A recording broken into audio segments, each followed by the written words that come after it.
Jangan lupa subscribe YouTube channel Metro TV News dan jangan lupa nyalakan notifikasinya.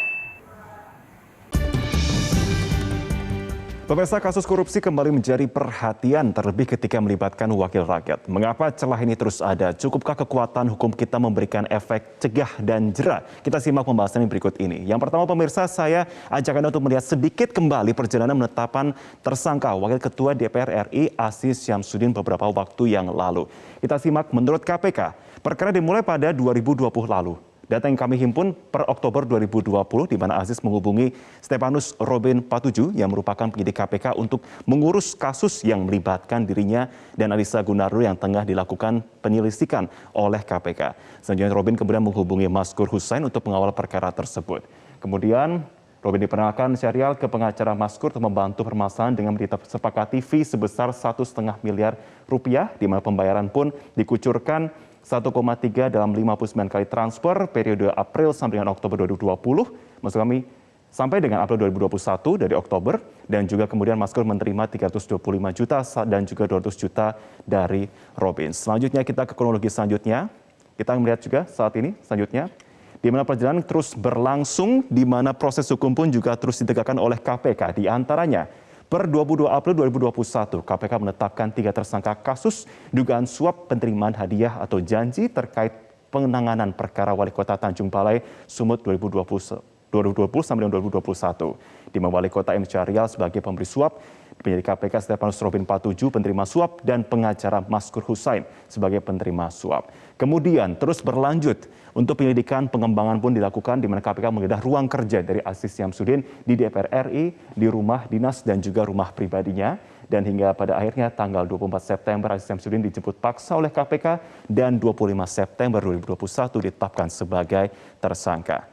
Kita ke slide selanjutnya, pemirsa, di mana ironis bahwa ini bukanlah hal yang baru, melainkan pernah terjadi juga pada oknum anggota Dewan, terlebih pimpinan DPR yang terjerat kasus dan berurusan dengan KPK. Kita simak bahwa sebelumnya juga terdapat kasus serupa. Setia Novanto 2018 yang lalu menghebohkan masa di sini, di mana 27 April 2018 Setia Novanto divonis 15 tahun penjara yang dijatuhkan oleh Majelis Hakim Pengadilan Tipikor Jakarta. Mantan Ketua Umum Partai Golkar ini terbukti melakukan korupsi proyek IKTP tahun anggaran 2011 sampai dengan 2013. Dan selanjutnya ada Taufik Kurniawan yang pada 19 Juli 2019 divonis 6 tahun penjara karena menerima uang suap atas pengurusan dana alokasi khusus atau DAK untuk Kabupaten Kebumen dan Purbalingga yang bersumber dari perubahan anggaran pendapatan belanja negara tahun 2016 dan tahun 2017. Kalau kita lihat lagi lebih luas lagi saat ini, Indonesia Corruption Watch mencatat total ada 254 orang anggota Dewan yang menjadi tersangka korupsi pada periode 2014 sampai dengan 2019 dan 22 orang diantaranya mirisnya adalah anggota DPR. Sementara temuan dari Komisi Pemberantasan Korupsi pada 2020 saja pemirsa, ada 109 orang yang diamankan dan 21 orang diantaranya adalah anggota DPR DPRD. Di antaranya kasus tersebut yang paling baik menarik atensi masyarakat adalah kasus korupsi bantuan sosial yang melibatkan Julai Batubara dan juga kasus benih lobster yang menyeret Edi Prabowo. Selanjutnya, pertanyaan paling banyak tentunya dari warga adalah kenapa beberapa kali, acap kali kasus korupsi ini dikaitkan dengan anggota Dewan. Apakah ada celah tertentu yang ramai dimanfaatkan atau bagaimana? Analisa menarik dari peneliti Indonesia Corruption Watch, Almas Syafrina pada 2016 lalu menyatakan, kala itu kasus korupsi terungkap cukup masif dan mengundang atensi lebih. Dikatakan bahwa potensi konflik kepentingan anggota DPR periode 2014 sampai 2019, 52,3% anggota DPR memiliki latar belakang sebagai pengusaha atau pernah terlibat dalam bisnis. Fungsi DPR ini dinilai sangat dekat dengan pengusaha, misalnya fungsi legislasi. Mereka mengatur mengenai kebijakan, fungsi pengawasan, dan juga anggaran. Ini adalah fungsi yang sangat rawan ditunggangi kepentingan bisnis, di mana berpolitik hari ini hanya dimaknai sebagai perebutan kekuasaan dan mencari rente, bukan lagi bagaimana memperjuangkan kepentingan rakyat. Pemirsa, Penegakan hukum terhadap kasus korupsi ini tentunya mendapatkan atensi dari publik.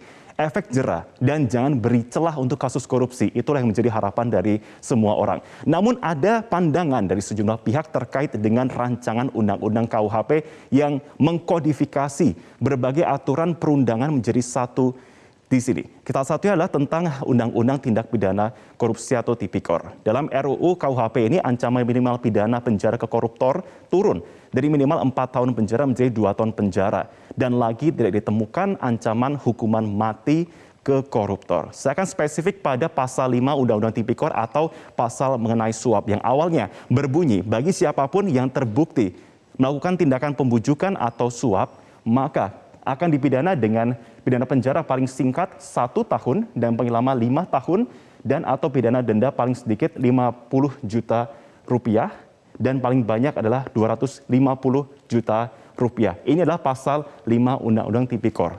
Nah, namun dalam RUU KUHP diperbaiki menjadi, kita simak, dipidana dengan pidana penjara paling singkat 1 tahun dan paling lama 5 tahun dan denda paling sedikit kategori 3 dan paling banyak kategori 5.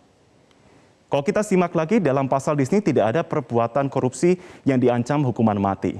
Ancaman pidana mati ditunjukkan kepada pelaku makar terhadap presiden atau wapres, pelaku makar terhadap NKRI, pengkhianat di kala perang, pelaku pembunuhan berencana, perampokan yang menyebabkan korban tewas, pembajakan pesawat terbang yang mengakibatkan korban tewas atau pesawat hancur, pelaku genosida, pelaku kejahatan HAM, teroris, dan pelaku narkotika. Tidak ada mengenai korupsi.